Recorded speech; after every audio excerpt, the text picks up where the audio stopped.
স্বাগত নিউজ 24 দেশ সংবাদে। আপনাদের সঙ্গে রয়েছে আমি ফারনেস জুই। শিরোনাম দেখছিলেন, এবার পুরো খবর। সীমান্তের জেলাগুলোতে করোনার তাণ্ডব কিছুটা কমেছে। জুন জুলাইয়ে যে হারে সংক্রমণ ও মৃত্যু বাড়ছিল তার হ্রাসে কিছুটা টান পড়েছে আগস্টের মাঝামাঝি এসে। করোনার জন্য ওয়ার্ড বাড়াতে গিয়ে শয্যা কমানো হয়েছে অন্য রোগীদের, তাই হাসপাতালগুলোতে ভোগান্তি বেড়েছে সাধারণ রোগীদের। জাহিদুজ্জামানকে সঙ্গে নিয়ে কাজী শাহেদের প্রতিবেদন। সীমান্তের জেলাগুলোতে রীতিমতো তাণ্ডব চালিয়েছে করোনার ডেল্টা ভ্যারিয়েন্ট। সংক্রমণের হার কখনো কখনো 50 ভাগের বেশি ছিল। জুন জুলাইয়ে হয়েছে মৃত্যুর রেকর্ড, যা ছিল শঙ্কা জাগানো। তবে আগস্টের মাঝামাঝি এসে কমেছে সংক্রমণ ও মৃত্যু। সংক্রমণের শনিবারের চিত্র বলছে রাজশাহীতে 29.52, চাঁপাইনবাবগঞ্জে 13.67, নওগাঁয় 5, নাটোরে 23.57, কুষ্টিয়ায় 21.23, যশোরে 14.67%, যা আগের সপ্তাহের তুলনায় প্রায় অর্ধেক। করোনা ক্রমাগত কমে যাচ্ছে এবং সংক্রমণও কমে যাচ্ছে, মৃত্যুহারও কমে যাচ্ছে। পাশাপাশি আমরা করোনার বেডকে কমিয়ে আবার সাধারণ রোগীর জন্য তৈরি করছি। বাসা মারার মালিক একমাত্র আল্লাহ। আমাদের বিবেচ্য বিষয়টা হলো যে আমাদের চেষ্টার কোনো ত্রুটি আছে কিনা। করোনার ডেল্টার ঢেউয়ে টালমাটাল হাসপাতাল। করোনা আক্রান্ত রোগীর পাশাপাশি এবছর সাধারণ রোগী বেড়েছে কয়েক গুণ। করোনার দিকে নজর দিতে গিয়ে ভোগান্তি বেড়েছে সাধারণ রোগীদের। নার্সগুলা যত্ন সহকারে বাচ্চার চিকিৎসা করার চেষ্টা করছে, কিন্তু বেডের অভাবে অনেক মানুষ নিচেও আর কি চিকিৎসা নিচ্ছে। রুগী এখন অনেক দেশে বেডের নিচে রুগী আছে, আর বেড খালি নাই বললেই চলে। দিন ধরে আসছে, এখন কিন্তু বেড পাইনি, তো চিকিৎসা ভালো চলছে, ডাক্তার 3 টাইমে আসতেছে। ওয়ার্ডের শয্যা কমিয়ে গুরুত্ব দেয়া হয়েছে কোভিডে। রোগীদের সমস্যার কথা স্বীকার করে হাসপাতালের দায়িত্বশীলরা বলছেন এখন সাধারণ রোগী বাড়ছে। করোনার সংক্রমণ আরেকটু কমলে ওয়ার্ডগুলোকে আবারও আগের অবস্থায় ফিরিয়ে নেওয়া হবে। এই যে করোনাকালীন সময় আমাদের ডাক্তার নার্সের কাজ করে যাচ্ছে, তাদের ধন্যবাদ দেওয়া উচিত। এই ব্লেম রোল প্লে করা, ডিভাইডিং রোল প্লে করা ঠিক না। এই সংকটকালীন অবস্থায় সবাইকে ঐক্যবদ্ধ হয়ে কাজ করতে হবে। কিছু কিছু জেনারেল রোগীরা কিন্তু বাড়ছে এবং আমরা এদের পরিমাণটা আরও একটু বাড়াবো, কারণ যখন করোনা একটু গ্রাজুয়াল আল্লাহর রহমতে কিছুটা মনে হচ্ছে একটু কম ভাবে, এই সুযোগে আমরা ওই রোগীগুলোর পরিমাণও বাড়াচ্ছি। করোনার চিকিৎসা দিতে হিমশিম অবস্থা সীমান্তের জেলা হাসপাতালগুলোর, তাই সাধারণ রোগীর চাপ সামাল দিতে এখন নেওয়া হচ্ছে নানামুখী পরিকল্পনা। কাজী শাহেদ, নিউজ 24, রাজশাহী। হাসপাতালের করোনা ইউনিটের খবর জানাতে আমাদের সঙ্গে সিলেট ও চট্টগ্রাম থেকে যুক্ত হচ্ছেন আমাদের সহকর্মীরা। শুরুতেই যাচ্ছি সিলেটে সৈয়দ রাসেলের কাছে। রাসেল, ডেল্টা ভ্যারিয়েন্টে দেশের অনেক হাসপাতাল হিমশিম খাচ্ছে সেবা দিতে। ওসমানী মেডিকেলের চিত্র কি দেখছেন?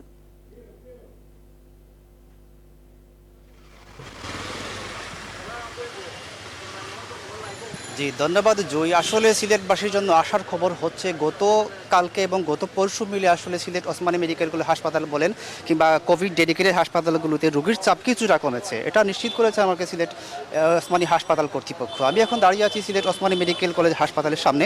তো এই হাসপাতালে প্রথমে শুরু করা হয়েছিল 1-2টি ওয়ার্ড দিয়ে, আসলে সেখানে করোনা ইউনিট, আলাদা একটা করোনা ইউনিট চালু করা হয়েছিল। পরবর্তী রোগীর চাপের কারণে সেটা 2টা থেকে 3টা হলো, 3টা থেকে এখন 5টা ওয়ার্ডে আসলে করোনা এই রোগীদের আসলে চিকিৎসা প্রদান করা হচ্ছে। এই মুহূর্তে আসলে সিলেটের এই ওসমানী মেডিকেল কলেজ হাসপাতাল 284 জন রোগী এখন ভর্তি আছেন। তো হাসপাতাল কর্তৃপক্ষ আমাকে জানিয়েছেন যে গতকালকে এবং পরশু প্রচুর রোগী ছিল, গতকালকে থেকে এবং আজকে এবং সব মিলিয়ে আসলে অনেক রোগী কমেছে। তো কমেছে বলতে চাপ কিছুটা কমেছে, কিন্তু আসলে রোগীর সংখ্যা, সিট আসলে খালি নেই। তারা বলেছেন যে আগে বেশ কয়েকদিন আগে থেকে রোগীর চাপের কারণে আসলে মেঝেতে প্রচুর রোগী ছিল, সেই মেঝের রোগীগুলো আসলে কিছুটা কমেছে, অর্থাৎ মেঝের রোগী থেকে এই না থাকার কারণে কিছুটা চাপ কিছুটা কমেছে। তবে এই সব এই সিট যেগুলো আছে সবগুলো এখন এক পর্যন্ত ফিল আপ রয়েছে।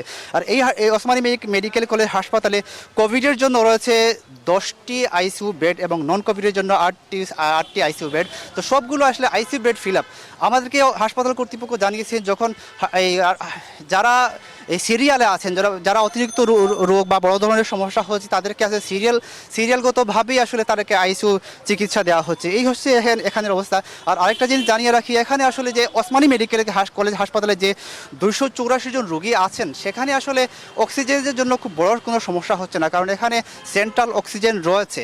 কিন্তু আসলে বড় ধরনের হাই ফ্লো নজেল ক্যানুলা সেটা আসলে সব রোগীকে দেওয়া যাচ্ছে না। এই হচ্ছে আসলে এখানের অবস্থা।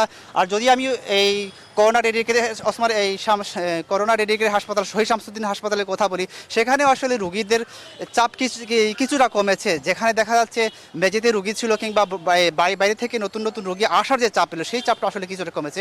তবে সিট আসলে কোথাও খালি নেই, আইসিইউ বলেন কিংবা ভেন্টিলেশন বলেন বা কোথাও আসলে সিট তেমন খালি নেই।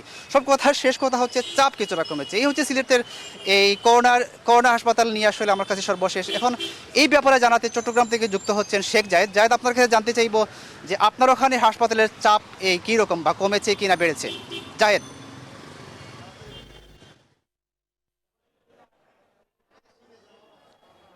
ধন্যবাদ সৈয়দ রাসেল। আমি আছি চট্টগ্রাম জেনারেল হাসপাতাল, যেটি আন্দরকিল্লা অবস্থিত, সেই হাসপাতালের চাপ বলতে হচ্ছে এখনও এই যে লকডাউন, কঠোর লকডাউনের যে সুফল সেটি সেভাবে আসেনি। হাসপাতালগুলোতে এখনও রোগী আছেন। সবকটি যে হাসপাতালগুলোতে কোভিড ইউনিট রয়েছে সবখানে রোগী আছেন। আমি যেখানে আছি এখানে মূলত টিকা কার্যক্রম এখনও যারা আজকে ডেট ছিল দেওয়া হয় না, যারা বাকি আছেন তারা এখনও দিচ্ছেন, সেই কার্যক্রমটি এখনও চলছে। আমরা চট্টগ্রামের যে হিসেব, সেই হিসেব অনুযায়ী এখন পর্যন্ত আইসিইউ বেডগুলো যেগুলো আছে সেগুলো কিন্তু আগের মতোই এখনও রোগীর চাপ আছে এবং অনেকেই অপেক্ষায় আছেন আইসিইউ বেডের জন্য। এরকম অবস্থা আছে। হাইফ্লো নেজাল ক্যানোলার যে সংকট রয়েছে চট্টগ্রামে।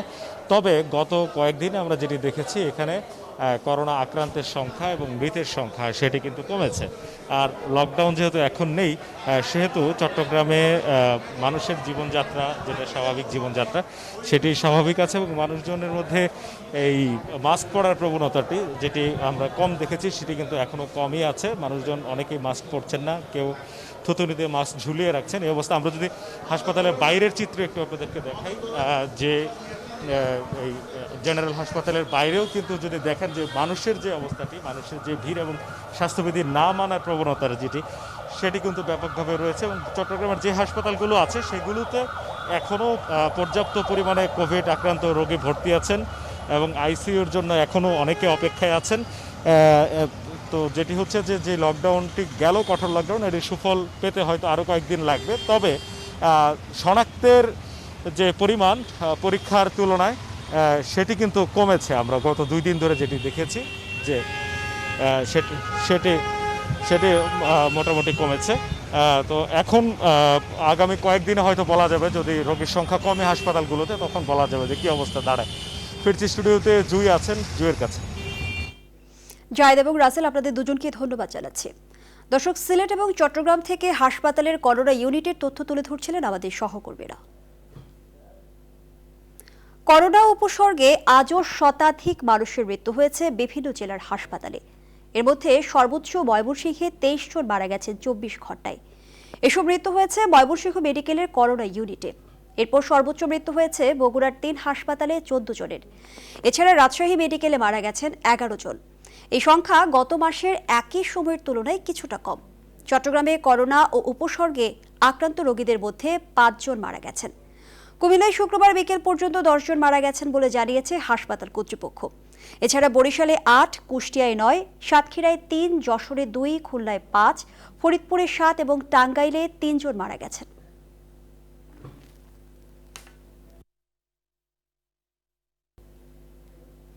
বঙ্গবন্ধু নেই, তবে তার স্মৃতি বিজড়িত বাঘিয়ার খাল, হিজল গাছ, খেলার মাঠ আজও আছে অনেকটা আগের মতোই। সেসব জায়গায় গেলে বাংলাদেশের স্থপতির বাল্যকাল থেকে রাজনৈতিক জীবন পর্যন্ত সবকিছুই যেন অনুভব করা যায়। স্থানীয় কর্তৃপক্ষ সেসব স্মৃতি চিহ্ন আগলে রেখেছে। গোপালগঞ্জের টুঙ্গিপাড়ায় বঙ্গবন্ধুর পৈতৃক ওই বাড়িতে তার 2 কন্যারও অনেক স্মৃতি রয়েছে। মুন্সি মোহাম্মদ হুসাইনের তথ্য ছবিতে দেখুন ডেস্ক রিপোর্ট। 1920 সালের দিকে এই বাঘিয়ার খাল আর তার আশেপাশের চিত্র হয়তো এমন ছিল না। আরও গ্রামীণ ছিল প্রকৃতি, আরও মোহনীয় ছিল তার রূপ। এই খালের পাড়েই বঙ্গবন্ধুর বাড়ি। স্মৃতির অংশ হিসেবে এখনও দাঁড়িয়ে হিজল গাছ। বাল্যকালে এই গাছ বঙ্গবন্ধুর খেলার অংশ ছিল। বড় হয়ে এর ছায়ায় অনেক রাজনৈতিক সলা পরামর্শও করেছেন জাতির পিতা।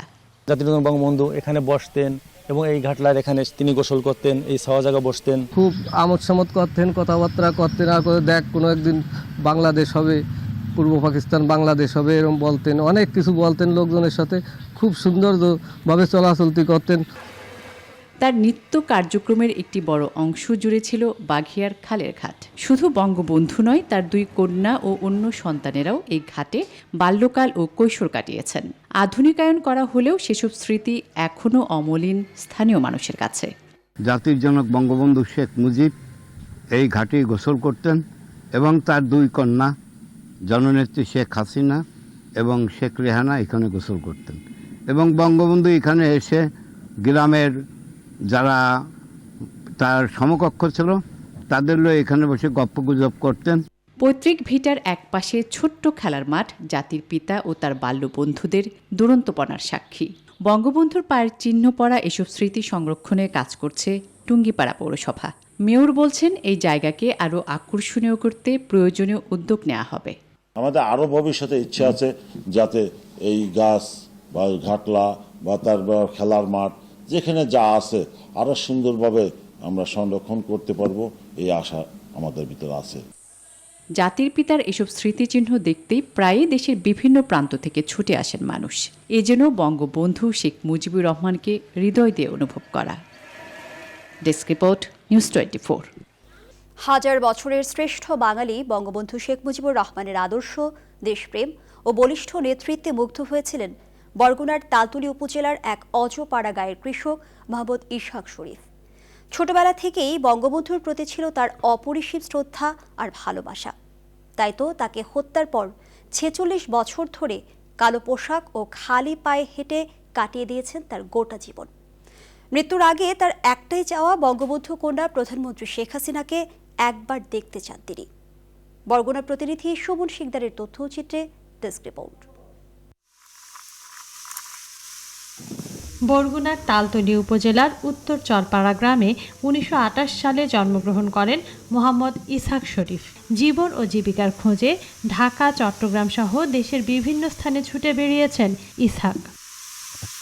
মুক্তিযুদ্ধে ইসহাক শরীফ সরাসরি অংশ না নিলেও যখন যেভাবে পেরেছেন সেভাবেই তথ্য দিয়ে সহযোগিতা করেছেন মুক্তিযোদ্ধাদের। মুক্তিযুদ্ধ চলাকালীন বঙ্গবন্ধুর গ্রেপ্তার ও এর পূর্ববর্তী সময় 7 মার্চের ভাষণ সহ বিভিন্ন সময় বঙ্গবন্ধুর বলিষ্ঠ নেতৃত্ব, আদর্শ ও দেশপ্রেমে মুগ্ধ হয়েছিলেন ইসহাক।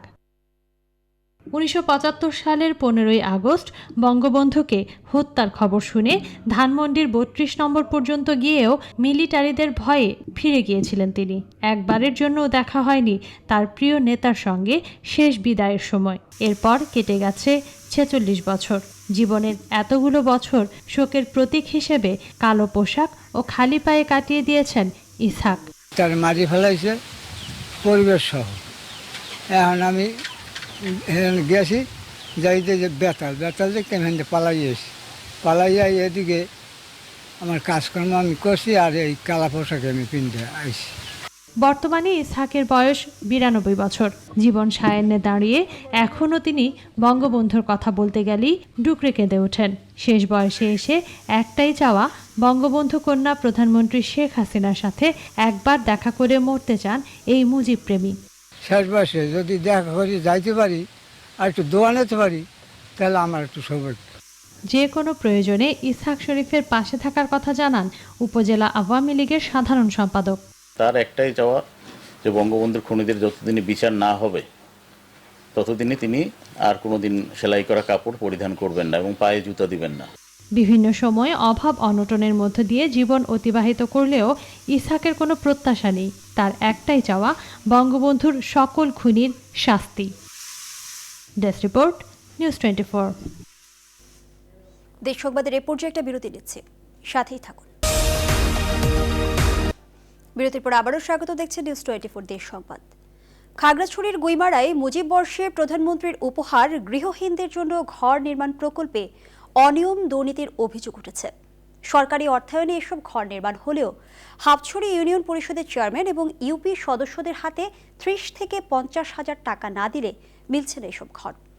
এমনকি কারো কারো দিতে হচ্ছে রড সিমেন্টও। চট্টগ্রাম বিভাগীয় কমিশনার বলছেন, তদন্ত শুরু হয়েছে, টাকা দিয়ে ঘর দেওয়ার প্রমাণ মিললে যেই হোক কোনো ছাড় নেই। আহাদুল ইসলাম বাবুর ক্যামেরায় চট্টগ্রাম থেকে নয়ন বড়ুয়া জয়ের রিপোর্টে বিস্তারিত। খাগড়াছড়ির গুইমারা উপজেলার কুকিছড়া এলাকার দিনমজুর তানিয়ং মারমা সরকার গৃহহীনদের ঘর দিচ্ছে এমন খবর শুনে ছুটে যান খাপছড়ি ইউনিয়নের চেয়ারম্যান চাইথোয়াই চৌধুরীর কাছে। চেয়ারম্যান 50,000 টাকা চাইলে 45,000 দিয়ে ঘর পান তানিয়ং। কদিন পর ঘরের কাজ করে দেওয়ার কথা বলে ইউপি সদস্য চেয়ে বসেন আরো 25,000 টাকা। এইভাবে হাপছড়ির থুই মাপ্রু মানমা, হাতিমুরাদ তাসলিমা বেগম সহ আরো কয়জন গৃহহীন ঘর পেতে চেয়ারম্যানকে 45 থেকে 50,000 টাকা দিয়েছেন। 40,000 দিছে, এখন তো ঘর তো সারা নয়, এখন মাইনব আমরা আরো 25,000 টাকা খুঁজে। সরকারে যে দিছে ঘরগুলা যারা প্রাপ্য তাদেরকে দেওয়া নেই, 50,000 টাকা দিছে যাতে টিয়া দিতে পারছে সেই ঘরগুলা পাইছে। আবার কিছু কিছু ঘর ভূমিহীনদের না দিয়ে দেয়া হয়েছে উপজেলা প্রকল্প অবশ্যই কর্মরত উবছিং মানমা, উত্তম সহ বেশ কয়েকজন ব্যবসায়ী এবং সচ্ছল ব্যক্তিকে নেওয়া হয়েছে মোটা অঙ্কের টাকা। বিভাগীয় কমিশনার জানান বিষয়টি তদন্ত করছেন তারা। গুণগত মান এবং এখানে যে তৈরি করা বিষয় আছে এই ব্যাপারে আমাদের কোনো ছাড় দেওয়ার একটু সুযোগ নেই। কেউ যদি টাকা লেনদেন করে সেটাও আমরা দেখব, এ ব্যাপারে আমরা তদন্ত করব। তদন্ত করে যদি দায়ী ব্যক্তিকে পাওয়া যায় আমরা অবশ্যই এখানে ব্যবস্থা নেব। এইদিকে ঘর নির্মাণেও 9-6 হয়েছে এমন অভিযোগ থাকলেও অভিযুক্ত ইউপি সদস্যরা টাকা নেয়ার কথা অস্বীকার করেন। তবে দোষীদের শাস্তি এবং প্রকৃত গৃহহীনদের ঘর দেওয়ার দাবি স্থানীয়দের। নয়ন বড়ুয়া জয়, নিউজ 24, চট্টগ্রাম। রংপুরের গঙ্গাচড়ায় তিস্তার স্রোতের তীব্রতায় ভেঙে গেছে নদী তীররক্ষা বাঁধের বেশ বড় অংশ। যে কোনো সময় লোকালয়ে পানি ঢুকে পড়ার আশঙ্কা তৈরি হয়েছে। ভাঙড় এলাকায় দুটি ইউনিয়নের মানুষ এখন আতঙ্কে দিন পার করছেন। হুমকির মুখে পড়েছে অনেক প্রতিষ্ঠানও। রেজাল করিম মানিকের তথ্য ছবিতে ডেস্ক রিপোর্ট। শুক্রবার রাত 8টার কাছাকাছি সময়ে তিস্তা নদীর তীর রক্ষা বাঁধে আছড়ে পড়ে প্রবল স্রোত। রংপুরের গঙ্গাচড়া উপজেলার সাউথ পাড়ায় সেই বাঁধের 170 ফুট ব্লক মুহূর্তেই চলে যায় তিস্তার গর্ভে। স্থানীয় মানুষ সে সময় কলাগাছ আর বাঁশ দিয়ে প্রমত্তা তিস্তাকে ঠেকানোর চেষ্টা করেন। তবে যে কোনো মুহূর্তে এই অস্থায়ী বাঁশের বাধা ভেঙে যাওয়ার আশঙ্কা রয়েছে। স্থানীয়দের অভিযোগ, প্রোটেকশন ওয়াল নির্মাণের সময় নিম্নমানের কাজ এবং সঠিক পরিমাণে ব্লক না দেওয়ার কারণে এই অবস্থা তৈরি হয়েছে। এই জায়গার ভাঙি অপেক্ষা করার জন্য যে গাছপালা বাঁশ ঘাস সগে কাটাকাটি করে দেওয়া হয়েছে, তারপরে তো রক্ষা হয়েছে না। সরকার স্থায়ীভাবে একটা কোনো কিছু আর কি করে এই নদী ভাঙন রক্ষা করার জন্য, তাহলে হয়তো আমরা গ্রাম বাঁচবো বা আমরা বাঁচবো। একেবারে ভাঙা চুড়ে হয়ে যায়, পিছলিং দাবি যায়, আমরা তো নিরপেক্ষ হয়ে কোথাও যাইতে পারি না। শহর রক্ষা বাঁধ কিন্তু খুব নিকটে, যদি এটা এখন যদি এটা থামানো না যায় তাহলে কিন্তু কিছুক্ষণ মানে হয়তো শহর রক্ষা বাঁধ হবে, মানে প্লাবিত হওয়ার সম্ভাবনা আছে। জলাবদ্ধতা থেকে ইউনিয়নগুলোকে বাঁচাতে জরুরি মেরামত কাজের কথা জানিয়েছে পানি উন্নয়ন বোর্ড। আপাতত 1000 বস্তা জিও ব্যাগ নিয়ে এসেছি। এখন যদি আরও অতিরিক্ত কোনো জিও ব্যাগ লাগে সেটা আমরা ব্যবস্থা করব, যাতে ক্ষতি না হয় সে ব্যাপারে আমরা আপ্রাণ চেষ্টা করব।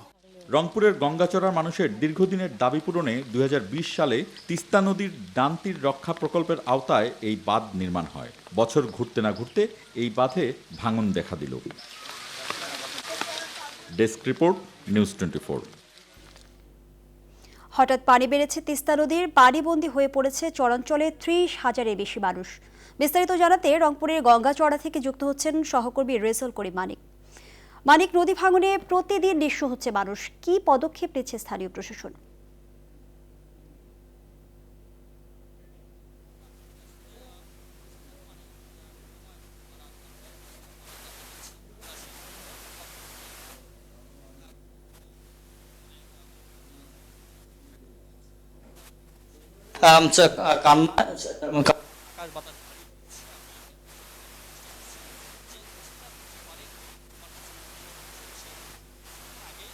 এখানে ছিল যে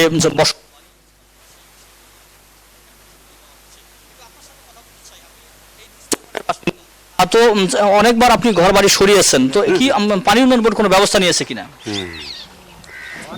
বলেন। আসসালামু আলাইকুম। এই আমরা 30 বারের লোক, আমরা 13-14 বার করি বাড়ি ভাঙি। আমার এলাকার কাজ হয় না সুবিধা মতন, বুঝছেন। আর যদি বস্তা পাস করি আনে তাহলে 3টে ভেলায় 4টে মারি দেয়, বুঝছেন, 4টে মারি দেয়। তাহলে এগুলো কাম করতে গেলে 34 মাস বড়লোক দিয়ে বস্তা বাঁধে, আর নদীর পাড়ে বাঁধন দিয়ে বড়লোক দিয়ে বাঁধতে হবে 34 মাস। এবার যে কয়বার বাড়ি ভাঙলেন আপনার? হ্যাঁ, এইবার বাড়ি তো আমরা তো ভাঙি না, আমার পাশাপাশি ভাইরা 8-10 বার করে ভাঙছে। অসংখ্য ধন্যবাদ। আপনি শুনছিলেন জুই যে তিস্তাপাড়ের মানুষের কথা, তারা বলছে যে এক একটি ঘরবাড়ি তারা 10 থেকে 12 বার সরিয়ে নিয়েছে। আজকেও যে মমেনা খাতুন তিনি কিন্তু ঘরবাড়ি সরিয়েছেন। ক্যামেরার চোখে দেখানোর চেষ্টা করছি যে ঘরবাড়ি সরিয়ে নিচ্ছে এখানকার স্থানীয় মানুষরা। অর্থাৎ তিস্তার পানি কমা এবং বাড়ার সাথে সাথেই এই ভাঙনের তীব্রতা বেড়ে যাচ্ছে। আর একটি বিষয় বলে রাখি, পানি উন্নয়ন বোর্ড আমাদেরকে যেটা জানিয়েছে যে তিস্তার পানি এই মুহূর্তে ব্যারেজ পয়েন্টে 2 সেন্টিমিটার অর্থাৎ নিচ দিয়ে প্রবাহিত হচ্ছে, অর্থাৎ পানি কিন্তু ক্রমান্বয়ে বাড়ছে এবং কমছে। তো এই ছিল রংপুরে গঙ্গাচড়া থেকে আমার কাছে সর্বশেষ। ফিরে যাচ্ছি স্টুডিওতে জুয়ের কাছে। ধন্যবাদ জানাচ্ছি আপনাকে। দর্শক, রংপুরে গঙ্গাচড়া থেকে জানাচ্ছিলেন সহকর্মী রেজাল করিম মানিক। দেশ সংবাদের এই পর্যায়ে আবারও বিরতি নিচ্ছে, সাথেই থাকুন। দেশ সংবাদের এই পর্যায়ে আবারও স্বাগত। করোনা ভাইরাসের দ্বিতীয় ঢেউয়ে চলমান লকডাউনের পর স্বাস্থ্যবিধি মেনে সবকিছু খুলে দিলেও বন্ধ ছিল পর্যটন কেন্দ্র। এর 2 দিন পর বৃহস্পতিবার জারি করা এক প্রজ্ঞাপনে পর্যটন কেন্দ্র খুলে দেওয়ার খবরে সাগরকন্যা খ্যাত কুয়াকাটায় ব্যবসায়ীদের মাঝে আনন্দ দেখা দিয়েছে এবং সরকারকে ধন্যবাদ জানিয়েছেন পর্যটন সংশ্লিষ্টরা। তবে দীর্ঘদিন বন্ধ থাকায় লোকসান আর দায় দেনা থেকে মুক্তি পেতে এবং সহজ শর্তে ঋণ পেতে মাননীয় প্রধানমন্ত্রীর সরাসরি হস্তক্ষেপ কামনা করেছেন ব্যবসায়ীরা। ব্যবসায়ী নেতারা জানালেন, মহামারীর কারণে তাদের হাজার কোটি টাকা ক্ষতি হলেও প্রধানমন্ত্রী ঘোষিত প্রণোদনার কানা করিও পাননি তারা। স্বাস্থ্যবিধি মেনে সবকিছু পরিচালনা করা হবে বলে জানিয়েছেন জেলা প্রশাসক। সঞ্জয় কুমার দাসের তথ্যচিত্র নিয়ে দেখুন ডেস্ক রিপোর্ট। একই স্থানে দাঁড়িয়ে সূর্যোদয় আর সূর্যাস্তের দৃশ্য অবলোকন করা যায় এমন স্থান বিশ্বের অন্যতম পর্যটন কেন্দ্র পটুয়াখালীর সাগরকন্যা কুয়াকাটা। বছরের প্রায় সময়ে কুয়াকাটায় পর্যটকদের উপচে পড়া ভিড় থাকলেও লকডাউনের কারণে পর্যটন কেন্দ্র ঘিরেই শুনশান নীরবতা। চিরচেনা সমুদ্র সৈকতে নেই পর্যটকদের কোলাহল। ব্যবসা বাণিজ্য বন্ধ হওয়ায় বেকার হয়ে পড়েছিল কয়েক হাজার কর্মকর্তা, শ্রমিক, কর্মচারী। হোটেল মোটেল বন্ধ থাকায় বেশ কয়েক মাস যাবৎ বেতন বন্ধ। লোকসানে পড়েছে মালিকরাও। অনেক ব্যবসায়ীরা আছে ঘরে চাল নাই, বাজারঘাটও ঠিকমতো করতে পারে না, কিন্তু কাউরে বলতেও পারে না। অনেকের এত ক্ষতি হয়েছে যে ক্ষতি পোষাই উঠতে 10 বছর সময় লাগতে পারে। লকডাউনের ভিতরে গাড়ি গুড়ি চালাইতে পারি নাই, আমার খাইতে খুব কষ্ট, মানে কামাই নাই। শর্ত সাপেক্ষে পর্যটন কেন্দ্র খুলে দেওয়ার সিদ্ধান্তে খুশি ব্যবসায়ীরা। তবে করোনায় পথে বসার উপক্রম কুয়াকাটার ব্যবসায়ীদের। পর্যটন নির্ভর ব্যবসায়ীদের এ পর্যন্ত ক্ষতি হাজার কোটি টাকা ছাড়িয়েছে। সরকার ঘোষিত প্রণোদনার কানা করিও পায়নি তারা। তাই ক্ষতি পোষাতে সহজ শর্তে ঋণ দেওয়ার দাবি তাদের। মাননীয় প্রধানমন্ত্রী যে সমস্ত প্রণোদনা 1,20,000 কোটি টাকার যে প্রণোদনা প্যাকেজ দিয়েছে, কিন্তু আমরা 1 টাকারও টোটাল কুয়াকাটা 1 টাকারও প্রণোদনা আমরা পাইনি। এখন যদি আমরা সহজ শর্তে ঋণ চাচ্ছি। ভ্রমণ পিপাসুদের আকর্ষণীয় স্থান কুয়াকাটায় স্বাস্থ্যবিধি মেনে হোটেল মোটেল সহ সবকিছু পরিচালনা করতে হবে। আর পর্যটকদের নিরাপত্তার বিষয়ে প্রশাসনের কড়া নজরদারি থাকবে বলেও জানালেন জেলা প্রশাসক। স্বাস্থ্যবিধি মেনে চলা এবং পর্যটকদের সেফটি সিকিউরিটির বিষয়ে আমাদের কড়া নজরদারি থাকবে। পর্যটন নির্ভর ব্যবসা বাণিজ্য টিকিয়ে রাখতে সামাজিক দূরত্ব বজায় রেখে ও স্বাস্থ্যবিধি মেনে পর্যটকদের জন্য সব সময় উন্মুক্ত রাখতে সরকারের সুদৃষ্টি কামনা করেছেন সংশ্লিষ্টরা। Desk report, news 24। কুষ্টিয়া শহরে পোস্ট অফিস সংলগ্ন প্রায় 10 কোটি টাকার সম্পত্তি শরিকানা থেকে বঞ্চিত করা হয়েছে অন্তত 20 জন অংশীদারকে। জমি উদ্ধার করে দেওয়ার নাম করে একটি পক্ষ প্রথমে তাদের নামে রেজিস্ট্রি করে নেয়, পরে এক এনজিওর মালিকের কাছে বিক্রি করে দিয়েছেন বলে অভিযোগ করেছেন তারা। এখন এর দায় নিতে রাজি হচ্ছেন না ওই এনজিও মালিক। জাহিদুজ্জামানের প্রতিবেদন। কুষ্টিয়া শহরের হাসপাতাল সড়কে গুরুত্বপূর্ণ পয়েন্টে এই 57% জমির মালিক যুগিয়ার কেদার মালিথার নাতিপুতিরা। মালিকানার বিষয়টি জানতেনই না এদের অনেকে। বেদখলে থাকা এই সম্পত্তি উদ্ধার করে দেওয়ার কথা বললে অসহায় মালিকরা লিখে দেন পুলিশ কর্মকর্তা হান্নান ও ঠিকাদার বাদশা সহ 3 জনের নামে। অনেকেরই স্বাক্ষর জাল করে রেজিস্ট্রি করা হয়েছে বলে অভিযোগ করেছেন তারা। টাকা দেওয়ার কথা বলে আমাদের ফাঁকি দিয়ে ওনারা আবার রেজিস্ট্রি করে আর এক জায়গায় রেজিস্ট্রি করে দিয়ে দেয়। আমার রেজিস্ট্রির জমি একজনা জাল করে বিক্রি করে দিয়েছে, আমরা জানিনি। জমির কাগজপত্র ও রেকর্ডের ত্রুটি ঠিক করে দখলে নেওয়ার পরেই বিক্রি করে দিয়েছেন তারা। বিক্রির টাকাও ঠিকমতো দেয়া হয়নি প্রকৃত মালিকদের হাতে। এখন কিছু টাকা নিয়ে অনাপত্তি পত্রে স্বাক্ষর করার জন্য চাপও দিচ্ছেন। বলছে টাকা দিয়ে নেবি আরও সিগনেচার করবি, নাইতে তোর হলি গন্ডগোল করে একটা মারামারির বিষয় করবি। এই জমির টাকা 1,25,000 টাকা আমার মাকে দিতে চাচ্ছে। আমরা এই জমির শরিক আছি, আমরা কেস করেছি, হ্যাঁ আমাদের জমি আমরা ফেরত চাই। তবে এসবের কোনো কিছুরই দায় নিতে চাচ্ছেন না জমির বর্তমান ক্রেতা। যারা বেচছে তাদের নামে খারিজ করা এবং সেই 3 জনকে বেচছে, কিন্তু তার পিঠ দলিল দেখেছি, তাদের ওয়ারিশ দেখেছি, তারপরে আমি এগুলো নিয়েছি এবং ওয়ারিশ গুলো তাদের কাছে রেজিস্ট্রি দিয়েছে। এখন যদি কোনো সমস্যাই থাকে তাহলে আগে সমস্যা, যদি বলে যে সমস্যা তাহলে আগের সমস্যা, আমার তো সমস্যা না। ক্যামেরার সামনে কথা বলতে রাজি না হলেও অভিযুক্ত বাদশা বলেছেন অধিকাংশদেরই জমি বিক্রির ভাগের টাকা বুঝিয়ে দেওয়া হয়েছে। জাহিদুজ্জামান, নিউজ 24, কুষ্টিয়া। যুদ্ধাপরাধীদের রাজনীতি যেমন নিষিদ্ধ করা প্রয়োজন, তেমনি বঙ্গবন্ধুকে নিয়ে যারা অপপ্রচার চালিয়ে যাচ্ছে তাদের রাজনীতিও বন্ধ করা প্রয়োজন বলে মন্তব্য করেছেন তথ্যমন্ত্রী ডক্টর হাসান মাহমুদ। সকালে চট্টগ্রাম উত্তর জেলা আওয়ামী লীগ আয়োজিত আলোচনা সভায় তথ্যমন্ত্রী এসব কথা বলেন। এ সময় বিএনপির প্রতি ইঙ্গিত করে তিনি বলেন, এই দলের রাজনীতি যারা করে তারা বঙ্গবন্ধুর ভূমিকাকে অস্বীকার করে।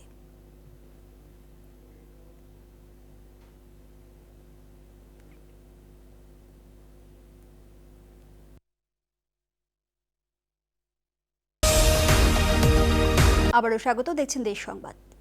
মেহেরপুরে পাটের বাম্পার ফলনেও হাসি নেই কৃষকের মুখে।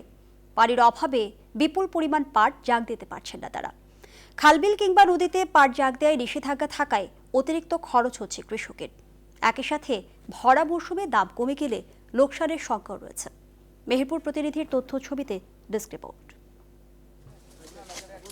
গেল বছর পাটের ভালো দাম পেয়ে খুশি ছিলেন মেহেরপুরের কৃষক। এবছর তাই দ্বিগুণ জমিতে পাট চাষ হয়েছে। আবহাওয়া ভালো থাকায় বাম্পার ফলনও পেয়েছেন চাষিরা, কিন্তু এখন বিপদ তাদের। পর্যাপ্ত বৃষ্টি না হওয়ায় পাট জাগ দেওয়ার পানি নেই পুকুর কিংবা ডোবায়।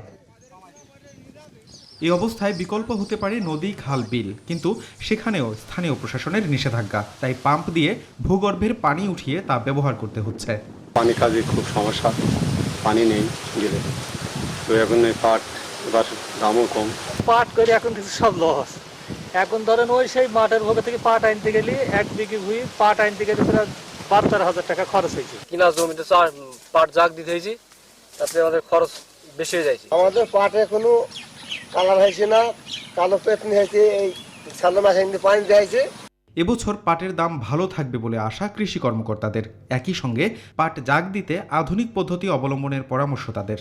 আধুনিক উপায়ে পাট জাগ দেওয়ার জন্য আমরা বিশেষ করে মাঠ পর্যায়ে যারা কৃষক আছেন তাদেরকে পরামর্শ দিয়ে যাচ্ছি এবং এই ব্যাপারে আমাদের উপসহকারী কৃষি কর্মকর্তা সদা তৎপর আছেন এবং আশা করা যায় গতবারে যেমন কৃষকরা পাটের যথেষ্ট মূল্য পেয়েছেন এবং আগামীতেও আমাদের এই কৃষকরা পাটের ন্যায্য মূল্য পাবেন। কৃষি বিভাগের হিসেবে এবছর মেহেরপুরে 20,040 হেক্টর জমিতে পাট চাষ হয়েছে। Desk report, news 24। নিউজ 24 দেশ সংবাদ এই পর্যন্তই। এতক্ষণ সাথে থাকায় ধন্যবাদ সবাইকে।